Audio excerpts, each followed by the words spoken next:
Welcome back to the channel, guys. Welcome back to another episode right here at Mike's Mods and Customs. Today we're going to show you some stash ads from the Fulton Model Show. We'll do a little bit of a bench update and show you some things going on with that Corvette over there that I've got some questions on. And wish everybody a happy Thanksgiving.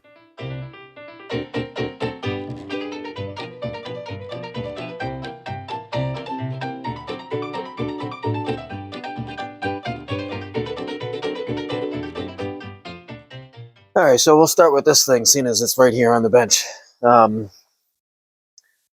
This first video I've done on this. I've done several other Instagram posts, I think. I'm not even sure. This has been an extremely long, ongoing project.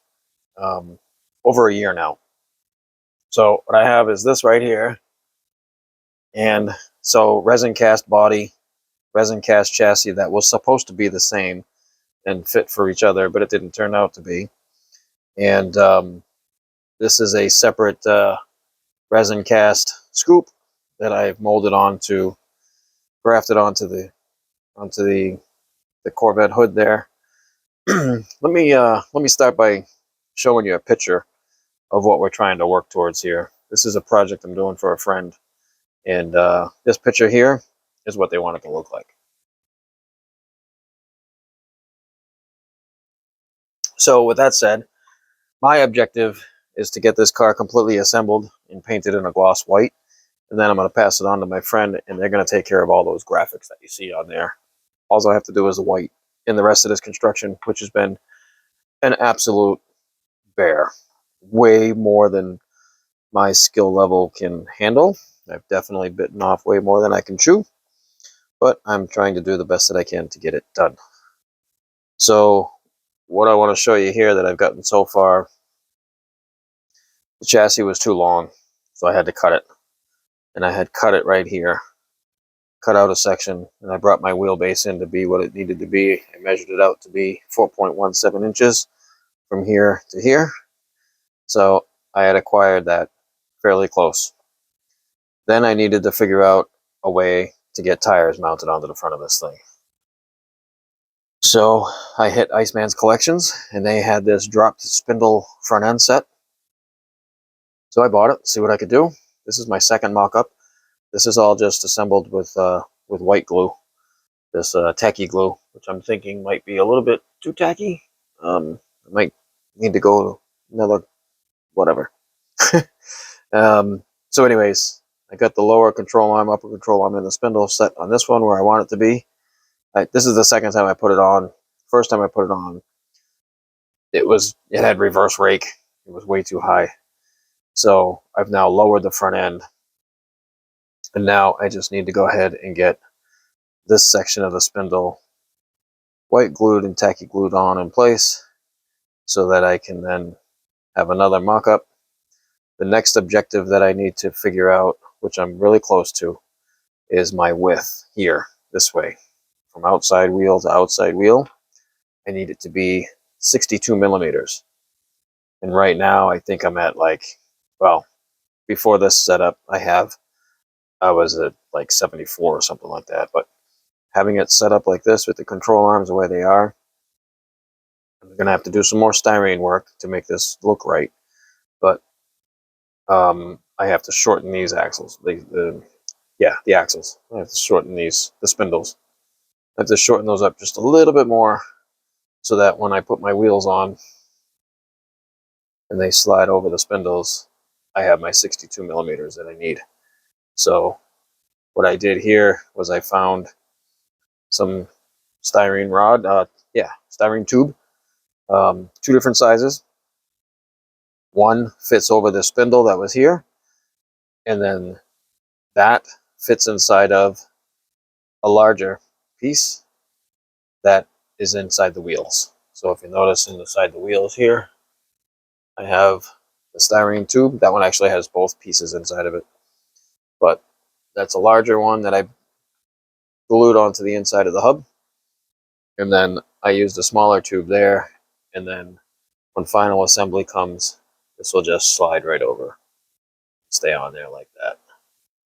But I got to play with the length of that spindle. So what I'm going to do is go ahead and get this glued up and mocked up with the white glue to get that spindle on there so that'll sit and dry. And then I'll come back with you when that's done. All right, so now what did I buy at the show? So I bought 2 kits at the show. And while I'm getting those ready, take a look at this picture here. Remember these 2 model kits? Gotta think back now, a few episodes ago, Model Cars and Coffee.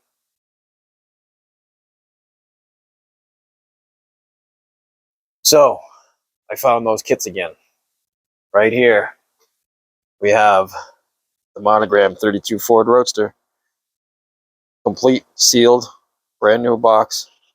So I get the opportunity to build that car again from way back in the day. I'm going to build it again. And this other one here I bought at the show. So I've built it once, and I can now build it again. The 37 Ford convertible with the trailer. So now I have 3 of my past builds to build again. Another one that I'm going to be looking for next. I know it's out on the shelves in the stores today as a re-release with different box art, but I want to try to find this original one. This guy right here. Y'all remember this one. So I'd love to find this car next to be able to build that again as I did years ago back in 1992. I built that Chevelle. So very cool. All right, so hang in there with me. We're going to show you one more thing I got at the Fulton Model Show as a gift from a fellow YouTube content creator. All right, this gentleman right here, Joe, over at Joe's Trains and Trucks. I'm going to have a link in the description down below to get on over there and check out Joe's channel. I met Joe a year ago at the Saracon show, and I met him hanging out with the other guys. Those are some magnets that he gave me. And when I got to the show, the Fulton Model Show, he approached me at my vendor table and said he wanted to gift me some of his shop cards. So I've yet to take a look at any of these yet, really in depth to see what they are. But I'm kind of excited to do that with you guys right here. Check this out. I'm going to explore Joe's channel a little bit more. Looks like he does quite the model trucks. I like it. Very cool. And I got to tell you, if these are pictures of models, that's some pretty darn good pictures. Really can't tell if that's a real truck or a model. I'm going to guess a real truck. I don't know. Very cool. He's got his logo on the back. These are some pretty darn sweet shop cards, let me tell you. So according to Joe's shop card there, or his logo, he's been at this since 2008. He's not no newcomer, that's for sure. These trucks are awesome. Look at that. Very cool. Very, very cool. All right, well, thank you, Joe. I appreciate that very much. I will definitely get these put up with the rest of my shop cards. I'll get your magnets put with my magnet selection. Thank you very much. Get on over there and check out Joe at Joe's Trains and Trucks. I'm going to do a mock-up on that Corvette, and I'll show you that real quick. So this is the closest I've had it coming to looking like a complete car in a long time. So not exactly the right stance or anything yet, but it's getting there. It's got 4 wheels under it. So keep your eye out for more updates on this thing as we go forward. So with that, I'm going to close it up here. I'm going to wish everybody a happy and safe Thanksgiving. I know myself, I'm going to be hitting the road Wednesday evening and going back to Massachusetts to spend the day on Thursday with my children and my grandson. And then we'll be back at it after that for the craziness of the holiday season in the retail world. So until the next time, guys, thanks for hanging out here with me for another quick episode of Mike's Miles and Customs. Everybody have an excellent, happy, and safe holiday season coming up, and we'll catch you guys on the next one. And thanks for joining me here for another episode here at Mike's Mods and Customs. If you really like what you see here, give me a thumbs up, leave me a comment down below, and maybe even share it along to a couple of friends of yours. Once again, stay safe, stay healthy, and we'll see you on the next one.